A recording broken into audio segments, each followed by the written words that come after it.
Hello, আমি কৌশিক। আপনারা শুনছেন এসকে স্টোরিজ। আজকে আপনাদের জন্য আমি নিয়ে এসেছি আমার দ্বিতীয় গল্প, জেমস হোল্ডিংয়ের লেখা একটি ছোট গল্প, মূর্তি চুরির রহস্য। গল্পটি আমরা নিয়েছি নারায়ণ পুস্তকালয় থেকে প্রকাশিত রহস্য গল্প এই বইটি থেকে। এই বইটি সম্পাদনা করেছেন সুনীল গঙ্গোপাধ্যায়। জেমস হোল্ডিং সম্পর্কে আমি আপনাদের সেরকম কিছু জানাতে পারলাম না, কারণ এই বইটিতে তাঁর সম্বন্ধে সেরকম কোনো তথ্য দেওয়া নেই। শুরু হচ্ছে জেমস হোল্ডিংয়ের লেখা আজকের গল্প, মূর্তি চুরির রহস্য। জেড পাথর আমার খুব ভালো লাগে। সবুজ রঙের জেড পাথর আমার মনে খুশির জোয়ার এনে দেয়। লাল জেড আমাকে মনে করিয়ে দেয় অস্ত সূর্যের রক্তিম আলোর রক্তাভ মেঘমালাকে। আর সাদা জেড, তা যেন ঠিক তুষার কণা। জেডের কথা উঠলেই বা জেড দেখলেই আমি যেন কেমন পাগল হয়ে উঠি। আমার যদি যথেষ্ট টাকা পয়সা থাকতো, তবে আমি জেড পাথরের একটা ব্যক্তিগত সংগ্রহশালা গড়ে তুলতে পারতাম। বিদ্যা থাকলে ওই জেড পাথর নিয়েই হয়তো গবেষণায় ডুবে থাকতাম। কিন্তু ব্যাপারটা হচ্ছে এই যে আমার না আছে অর্থ, না আছে বিদ্যা। বুদ্ধি, হ্যাঁ, তা বোধহয় আছে। এই বুদ্ধির জোরেই আমি জীবন সংগ্রাম চালিয়ে যাচ্ছি। এই যা, আমি কে সেই কথাটাই তো এতক্ষণ পর্যন্ত বলা হয়নি। অবশ্য আমার পরিচয়টা মোটেই গৌরবজনক নয়। আমি একজন চোর, অবশ্য ছিঁচকে চোর নই। চোরদের মধ্যে আমাকে কুলীন বলা যেতে পারে। জেড নিয়ে কাজ কারবার করতে করতে আমি একজন অভিজ্ঞ জেড বিশেষজ্ঞ হয়ে উঠেছি।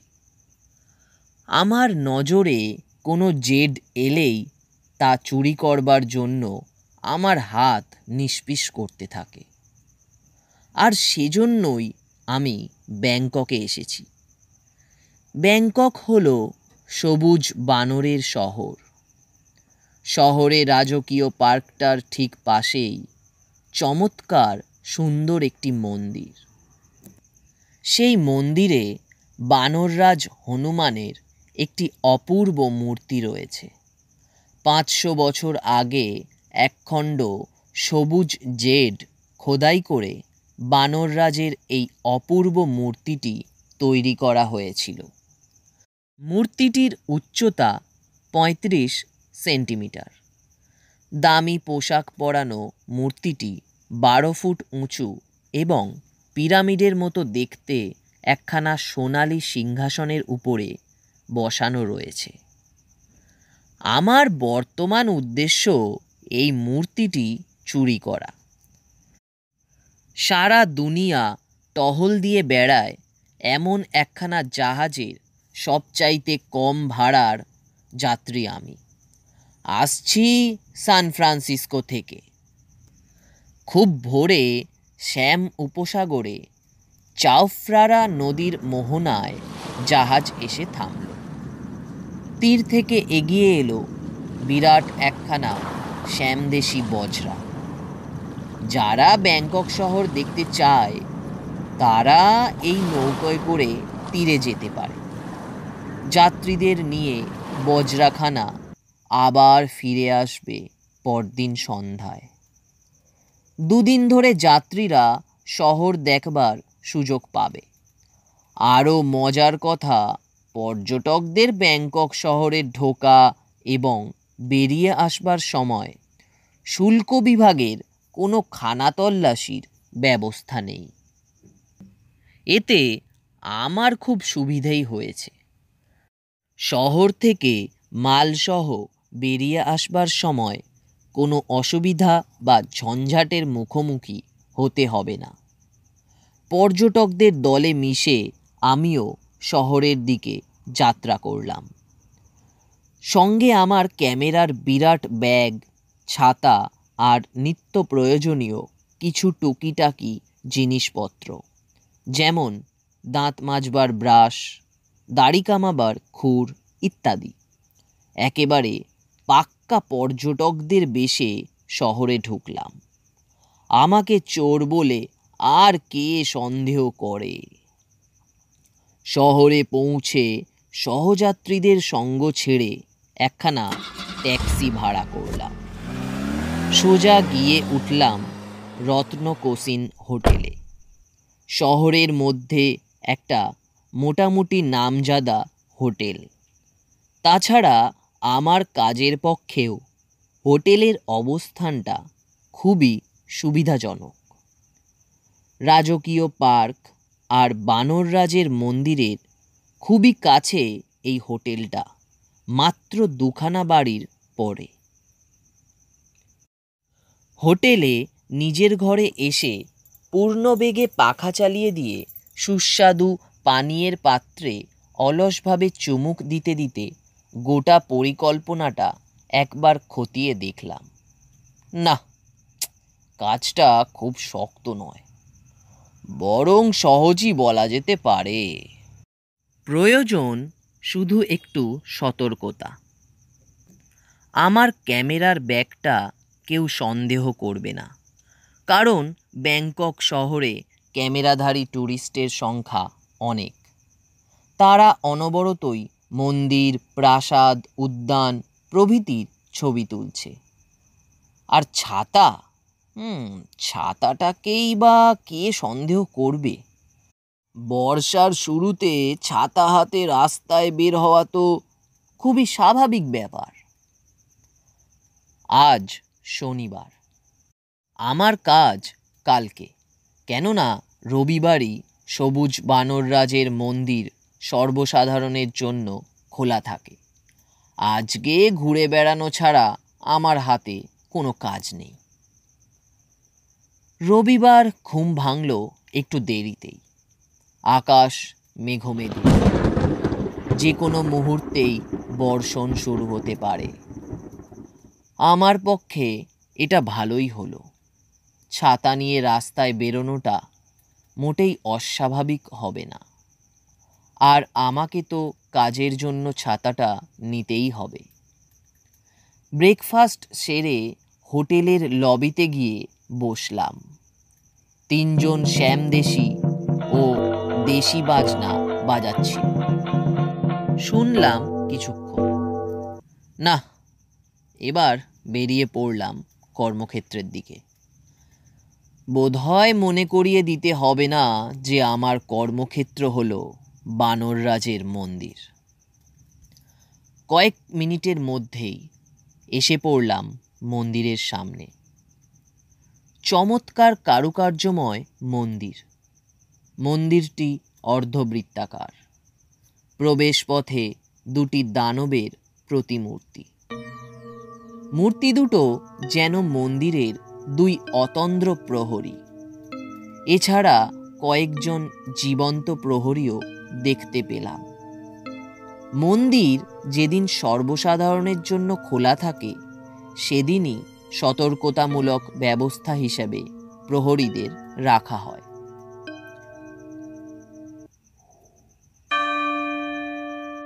মন্দিরে ঘণ্টা বাজছে। বাতাসে ছড়িয়ে পড়ছে ঘণ্টার ধ্বনি, যেন আহ্বান করছে পুণ্যলোভী দর্শনার্থীদের। শুধু তাদেরই বা কেন, আহ্বান করছে বিদেশি পর্যটকদের। কিন্তু ওই ধ্বনি যেন আমার কানে ঢুকেও ঢুকছে না। মন্দিরের দরজা খোলা।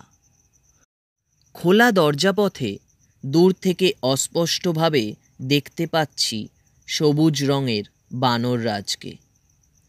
সোনালী সিংহাসনে বসে আছেন তিনি। বেলা 12টার সময় মন্দিরের দরজা বন্ধ হয়ে যায়। বন্ধ হয় বানররাজের দিবানিদ্রার জন্য। আর মিনিট 5 বাদেই 12টা বাজবে, কিন্তু দেশি বিদেশি অনেক দর্শক এখনো ভেতরে যাচ্ছে। মন্দিরের ভিতর থেকেও বেরিয়ে আসছে জনস্রোত। ক্যামেরার ব্যাগ আর ছাতা নিয়ে দর্শকদের সঙ্গে আমিও ভিতরে ঢুকে পড়লাম। ভিতরে এসে আমি ভিড় থেকে একটু সরে গিয়ে সিংহাসনের চারপাশের সোনালি মূর্তিগুলোর একটার পাশে গিয়ে দাঁড়ালাম। মূর্তিটা যেন আমাকে দারুণভাবে আকৃষ্ট করেছে, এমনই ভাব নিয়ে আমি মূর্তিটাকে খুঁটিয়ে খুঁটিয়ে দেখবার ভান করতে লাগলাম। এক ফাঁকে ক্যামেরার ভারী ব্যাগটাকে নামিয়ে রাখলাম মূর্তিটার পিছন দিককার মেঝেতে। বানররাজের সিংহাসনখানা একটা বেদির ওপর বসানো। বেদিটাকে ঢেকে রাখা হয়েছে সোনালি মখমলের আবরণ দিয়ে। আবরণখানার শেষ প্রান্ত মেঝের উপর এসে পড়েছে। আস্তে আস্তে পা দিয়ে ধাক্কা দিতে দিতে ভারী ব্যাগটাকে আবরণের আড়ালে চালান করে দিলাম। চারপাশে একবার চকিত দৃষ্টি বুলিয়ে নিলাম। না, আমার দিকে কেউই তাকিয়ে নেই। ঘড়ির দিকে তাকালাম। সরে এলাম সিংহাসনের আর একটু পিছনে। মন্দিরের বাইরের প্রহরীরা বলতে লাগলো, বেরিয়ে আসুন, বন্ধ করবার সময় হয়ে গেছে, বেরিয়ে আসুন। দর্শকরা দ্রুত চলে যাচ্ছে। সবাই নিজেকে নিয়ে ব্যস্ত। আমার দিকে কেউ তাকিয়ে নেই। কবজি ঘড়ির দিকে তাকালাম। মন্দির বন্ধ হতে আর মোটে 1 মিনিট বাকি। কেউ লক্ষ্য করছে না। ঝট করে বসে গেলাম সিংহাসনের পিছনের দিকে। শুয়ে পড়লাম মেঝের উপরে। তারপর মখমলের আবরণটা একটু তুলে গড়িয়ে চলে গেলাম আবরণের অন্তরালে। বেদির গায়ে গা মিশিয়ে রইলাম। মন্দিরের দরজার পেল্লায় ভারী পাল্লা দুখানা বন্ধ করবার আগে 2জন প্রহরী এসে ভিতরটায় একবার টহল মেরে গেল। ভিতরে কেউ রয়ে গেছে কিনা তা দেখবার জন্যই এই টহল। আমি অবশ্য এমনভাবে লুকিয়ে রয়েছি যে নিতান্ত দুর্ভাগ্য না হলে পাহারাদারদের নজরে পড়বার কথা নয়। মন্দিরে বহু লোক ঢুকছে। তাদের সবাইকার মুখ পাহারাওয়ালারা নিশ্চয়ই মুখস্থ করে রাখেনি। কাজেই যারা ঢুকেছে তাদের ভিতর থেকে একটি লোক যে বেরোয়নি এটা ওরা বুঝতেই পারবে না। বিকেলে আবার মন্দির খুলবে, কিন্তু তখন পাহারায় থাকবে নতুন একদল প্রহরী। আমাকে দেখে তারা বুঝতেই পারবে না যে বিকেলে নয়, আমি দুপুর 12টার একটু আগে মন্দিরে ঢুকেছিলাম। আমি নিরাপদেই মন্দির থেকে বেরিয়ে যেতে পারবো। সশব্দে বন্ধ হয়ে গেল মন্দিরের বিরাট দরজার ভারী পাল্লা দুটো। বাইরে থেকে সুইচ টিপে ভিতরের আলো নিভিয়ে দেওয়া হলো। রাশি রাশি অন্ধকার যেন মুহূর্তের মধ্যে ঝাঁপিয়ে পড়ল আমার উপর। শুধু কি অন্ধকার, অন্ধকারের সঙ্গে এলো চরম নিস্তব্ধতা। মুহূর্তের মধ্যে আমি যেন বাইরের আলোমাখা শব্দ ভরা জগৎ থেকে একেবারে বিচ্ছিন্ন হয়ে গেলাম। কিন্তু না, এক্ষুনি কাজ শুরু করব না। সাবধানের মার নেই। আরও কিছুক্ষণ কাটুক, তারপর শুরু হবে আমার কেরামতি। কেটে গেল আরও কিছুক্ষণ। আমার চারপাশ চুপচাপ, নিঝুম। মন্দিরের বন্ধ দরজা পেরিয়ে বাইরের কোনো শব্দ আমার কানে আসছে না। গড়িয়ে বেরিয়ে এলাম আবরণের বাইরে। অন্ধকারে হাতড়ে ব্যাগ থেকে টর্চটা বের করে জ্বালালাম। এরপর ছাতাটার মোটা বাঁটের শেষ অংশের প্যাঁচ খুলে ঝাঁকুনি দিলাম। বাঁটের ভেতর থেকে বেরিয়ে এলো একটা পাতলা ফাঁপা লোহার নল। ওই নলটার মধ্যে একের পর এক কতকগুলো একই রকমের নল লুকিয়ে রেখেছিলাম। নলগুলো জুড়ে জুড়ে মিনিট 15 মধ্যেই একখানা হালকা মই তৈরি করে ফেললাম। মইখানা হালকা হলেও বেশ মজবুত, আমার দেহের ভার বইতে পারবে। তারপর ক্যামেরার ব্যাগ থেকে আর একটা জিনিস বের করলাম। আমার পরিকল্পনার সাফল্যের জন্য এই জিনিসটি খুবই গুরুত্বপূর্ণ। জিনিসটা আর কিছুই নয়, একটা তেকোনা কাচের পিণ্ড। পিণ্ডটা বেশ বড়, ওটার রং সবুজ। কাঁচ তৈরির কারখানায় এই ধরনের পিণ্ড পাওয়া যায়। তবে অন্য পিণ্ডগুলো থেকে এই পিণ্ডটা একটু আলাদা রকমের। পিণ্ডটার উপরের দিকটা খোদাই করে মোটামুটিভাবে একটা বানরের মাথার আকৃতি দেওয়া হয়েছে। এই কাজটা আমারই। বোধহয় খুব একটা খারাপও হয়নি কাজটা। এবার আসল কাজ। আমার ধারণা আমার পরিকল্পনাটা নিখুঁত। এই পরিকল্পনা মাফিক কাজ করতে পারলে ধরা পড়বার কোনো সম্ভাবনা নেই। গত বছর ব্যাংককে এসে আমি বানররাজের মূর্তি দেখেছিলাম। তারপর মূর্তিটাকে সরাবার জন্য আমি অনেক চিন্তাভাবনা করেছি। আমার বিগত 1 বছরের চিন্তাভাবনার ফল হলো বর্তমান পরিকল্পনাটা। কাঁচের পিণ্ডটাকে মেঝের উপর রেখে আমি সদ্য তৈরি মইখানাকে সিংহাসনের সঙ্গে ঠেস দিয়ে দাঁড় করালাম। তারপর এক হাতে জ্বলন্ত টর্চ নিয়ে সাবধানে মইয়ের সিঁড়ি বেয়ে উপরে উঠতে লাগলাম। বানররাজের মূর্তি আমার নাগালের মধ্যে এসে গেল। মুখ দিয়ে টর্চটাকে চেপে ধরে আমি 2 হাত বাড়িয়ে মূর্তিটাকে সিংহাসনের উপর থেকে তুলে নিলাম। তারপর মূর্তিটাকে নিয়ে সাবধানে নিচে নেমে এলাম। দারুণ উত্তেজনায় আমার বুকটা তখন ঢিপ ঢিপ করছিল। এরপর মূর্তিটার দামি রাজপোশাক আর রত্নখচিত রাজমুকুটখানা খুলে ফেললাম। সেগুলি পরিয়ে দিলাম আমার তৈরি করা কাচের বানরের মূর্তিটাকে। মূর্তিটাকে এবার তো মন্দ দেখাচ্ছে না। মন্দিরের ভিতরে থাকবে অল্প আলো, আর মূর্তিটা থাকবে অনেক উঁচুতে বসানো। কাজেই দর্শকেরা হঠাৎ বুঝতে পারবে না যে এটা আসল নয়, নকল মূর্তি। আমার মনে হলো তফাতটা বোঝা গেলেও তা যাবে কাল দিনের আলোয়। তখন আর আমায় ধরে কে। আবার মই বেয়ে উঠলাম। নকল মূর্তিটাকে বসিয়ে দিলাম সিংহাসনে। এবার গুছাবার পালা। ফাঁপা নলগুলো খুলে মইখানাকে ভাঙলাম। নলগুলোকে আগের মতো ভরে নিলাম ছাতার ফাঁপা বাটের মধ্যে।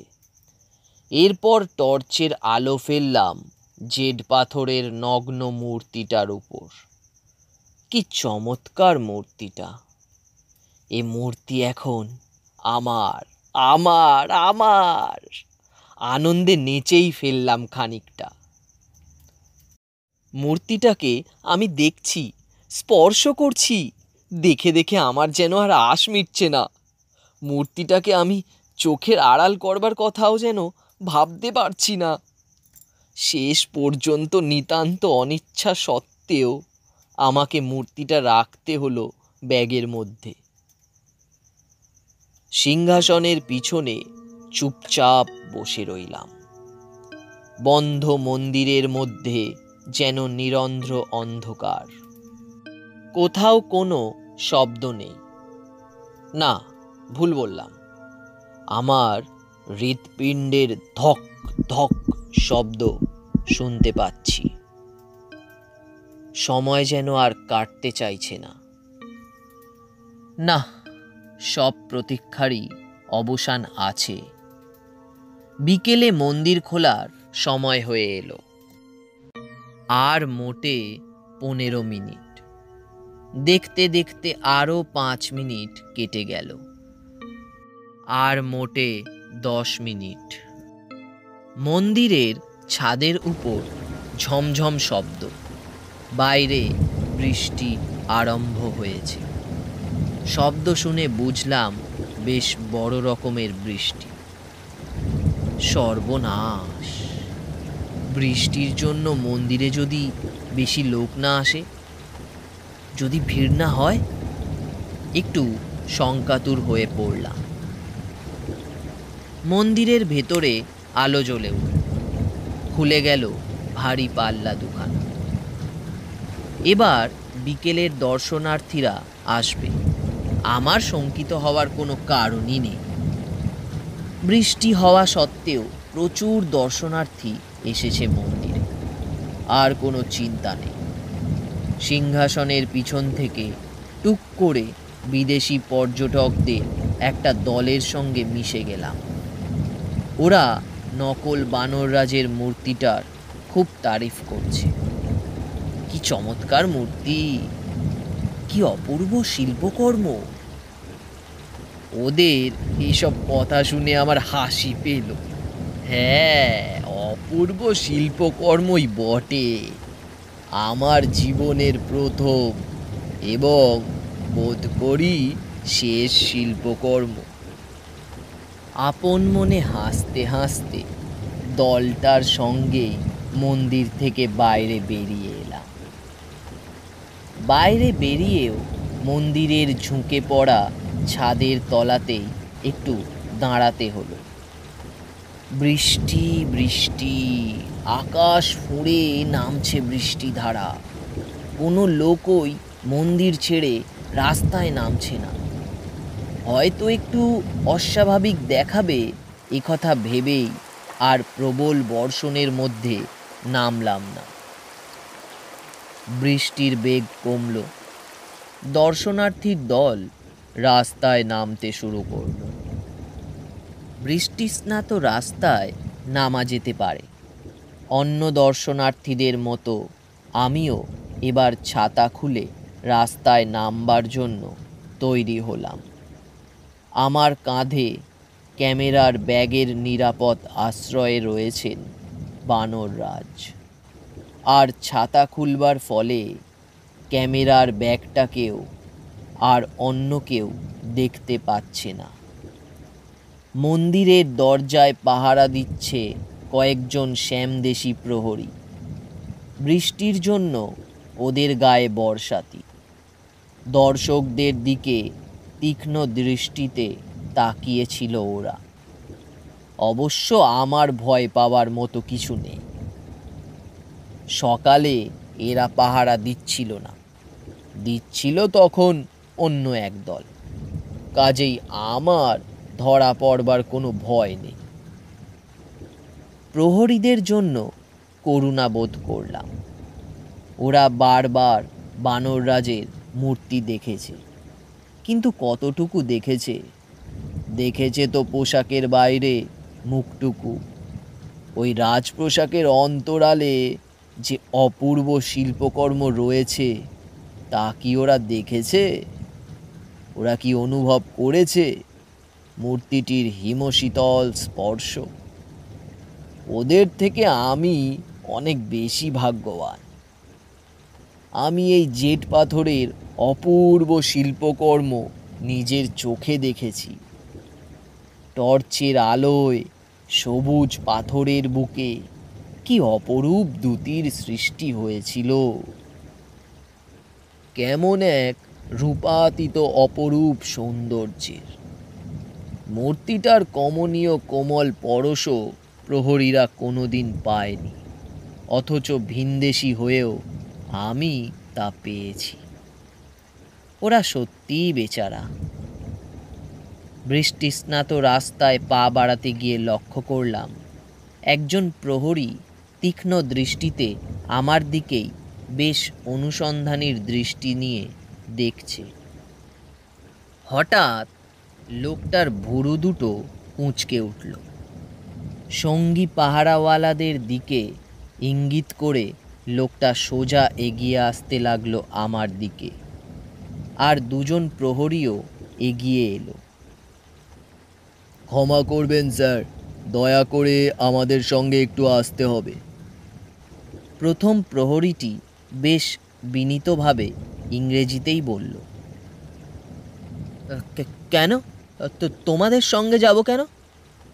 আমার কণ্ঠস্বরের কাঁপুনি একেবারে চাপা গেল না।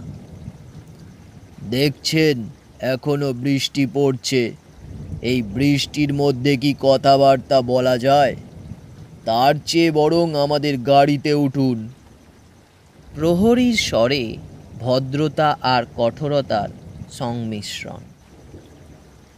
তোমাদের গাড়িতে গাড়িতে আমি যাব কেন? চলুন না, কোনো কষ্ট হবে না। প্রথম প্রহরীটি মোলায়েম সুরে বলল।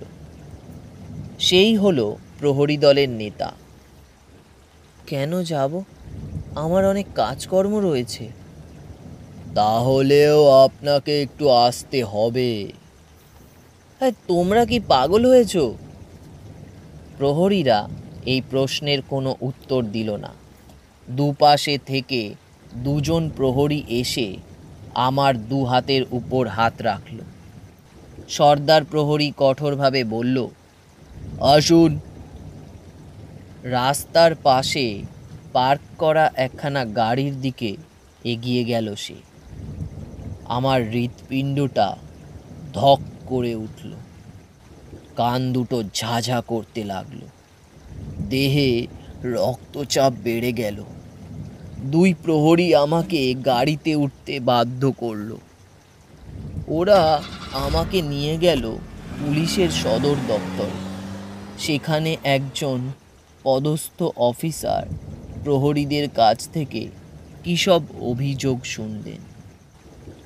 ওরা শ্যামদেশি ভাষায় বলছিল, কাজেই যা বলছিল তার এক বর্ণও আমি বুঝতে পারছিলাম না।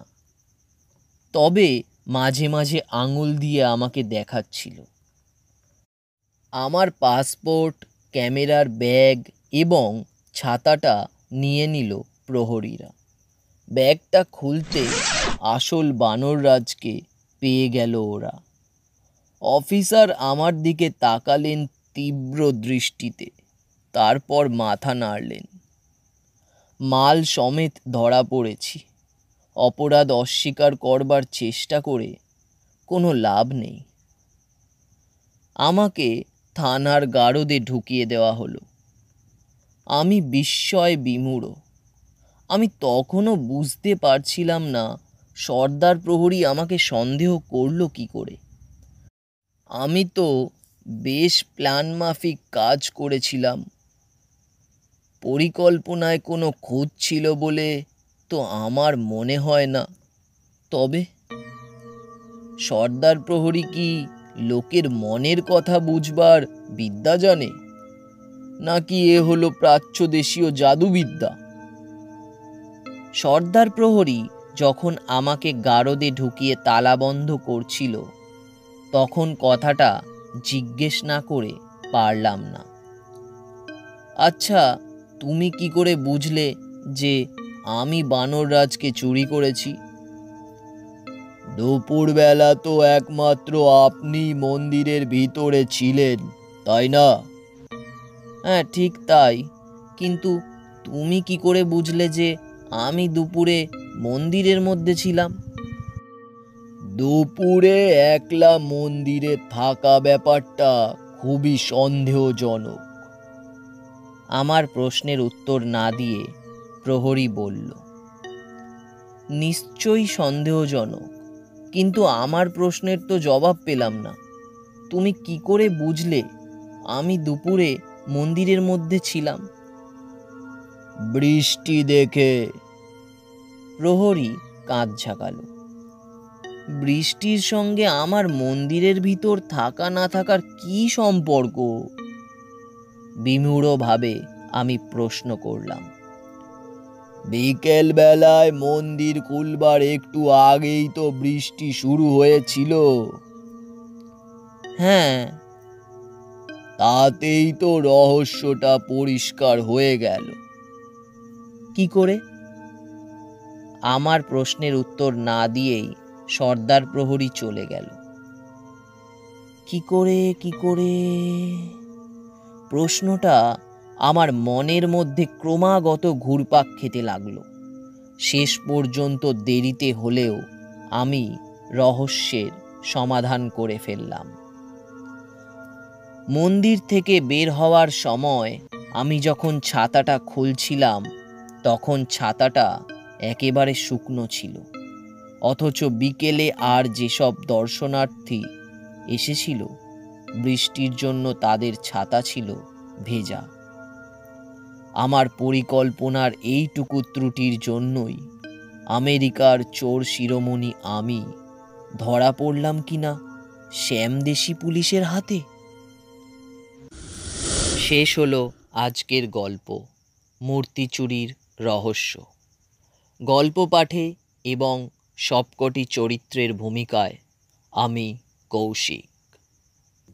গল্পটি ভালো লেগে থাকলে লাইক, কমেন্ট এবং সাবস্ক্রাইব করে দেবেন। শুভরাত্রি, ভালো থাকবেন।